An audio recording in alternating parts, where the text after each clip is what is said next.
What's good, everybody? The Player of the Month program just dropped. We got a Mookie Betts Lightning card. It is absolutely filthy. I'm here to give you a breakdown of all the monthly award cards from August. If you like this sort of content, please give the video a thumbs up, subscribe to the channel. It helps out tremendously.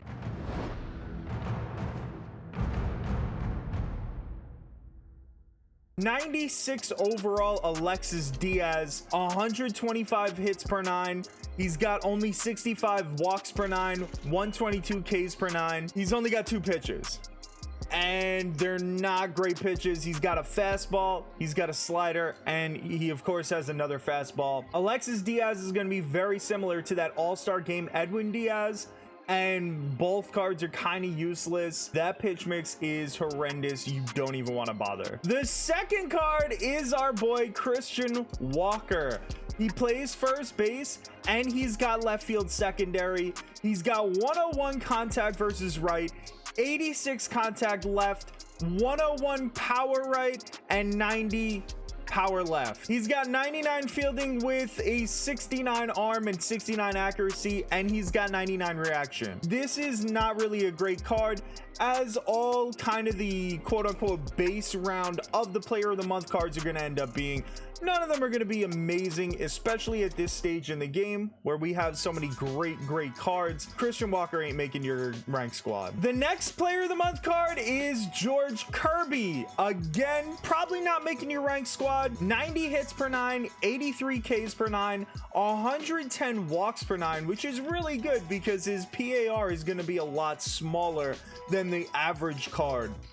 But his pitch mix is not necessarily the best. It looks really appealing.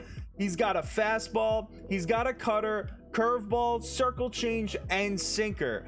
The only issue is that the sinker is his 5th pitch. The 5th pitch is gonna have a kind of bigger PAR. As the pitches go on, his primary fastball is gonna have the smallest PAR, the cutter is gonna get a little bigger, and so on and so forth. The other issue with that sinker is the 72 break. That cutter is his best pitch. That 95 break is definitely going to be good, but honestly, George Kirby with his 90 hits per nine and his sinker as his 5th pitch with no break is not really going to be good enough. Jeff McNeil has max contact versus right and left. He doesn't have any power. 66 power right and 73 power left is really not good at all, especially at this stage in the game. But he does have incredible fielding and 64 speed. He's going to be a diamond defender at second base. He also plays first base, third base, left field, and right field. But the only people that are really going to be using Jeff McNeil seriously are going to be Mets fans for like a theme team. Now, Lars Nootbaar, I was really excited about when they announced him. Unfortunately, he doesn't really live up to expectations. 103 contact right and 102 power right. Unfortunately, I don't think it's really a great bench bat at this point in the year. He plays all 3 outfield positions. He's got 66 contact left and 65 power left. His fielding stats are really good. He's got really good speed. I just wish that they had bumped his contact versus right a little higher, because Lars Nootbaar actually would have been a sick bench bat. Undoubtedly, the best card in this 96 pack is this Peter Fairbanks. He's got 125 hits per nine, 100 Ks per nine, and 90 walks per nine. All 3 of those stats pretty damn solid. Obviously, maxed out hits per nine is gonna be incredible. That's gonna keep your opponent's PCI nice and small. He has a 99 mile an hour fastball, an 87 mile an hour slider, and a 95 mile an hour sinker. That sinker slider combo is beautiful on a reliever. He reminds me of Joe Smith with all these numbers and the pitch mix, and Joe Smith has been absolutely incredible for me so far. Moving on to the 98 overall cards. Alex Bregman is the first guy out of that pack. He's a primary third baseman, but he also plays first, short, and left field. He's got 100 contact versus right, 125 contact left, and 89 power right, and 108 power left. He's also got really good fielding stats. He only has 50 speed, but that's not bad. 82 fielding, 87 reaction. We have a ton of third basemen in the game, so if you do have collections done, you're probably not using Bregman too much. However, you could still use him as a bench bat versus lefties. Bregman also has some active quirks. He's got Road Warrior because he performs better on the road, and he's got Fighter performing better in the 9th inning or later. He's gonna be really nice coming in against a lefty deep in the game, in the 9th inning, in the 10th inning. The next 98 overall is Randy Arozarena, who is basically a carbon copy of Alex Bregman, but he plays in the outfield. He's got 100 contact versus right, 125 contact left, 98 power right, and 107 power left. He has 81 fielding, 75 arm, and 81 reaction, but he's got a ton more speed than Alex Bregman. He has 91 speed, 95 stealing. Although he is a great pinch hitter versus lefties, he's almost the same exact card as Alex Bregman. So this whole segment is kind of a wash. Anything that applies to Bregman applies to Arozarena. They both have 100 contact versus right. Arozarena has a little more power versus right, and then they both have 125 contact versus left. Bregman has 108 power versus left, and Arozarena has 107 power versus left. Even their defensive numbers are almost identical. They both have fielding in the 80s, they both have arms in the 70s, and they both have reactions in the 80s. It's a little lazy if you ask me, but whatever. Randy Arozarena's advantage over Bregman is that he has a couple more quirks than Bregman actually has. He has home body, he has dead red. Any fastball that comes his way, the PCI is going to be bigger. And he also has Rally Monkey, so he doesn't just perform better in the 9th inning or later. Rally Monkey allows him to perform better whenever the team is behind. So that could be in the 1st inning, that could be in the 3rd inning. Zach Gallen is the last of the 98s. He is my least favorite, but at the same time, I really want to test this card out to see if he's going to be any good. He has 117 hits per 9, which is incredible, especially at this point in the game. He has 90 Ks per 9 and 85 walks per 9, which are kind of average numbers at this point.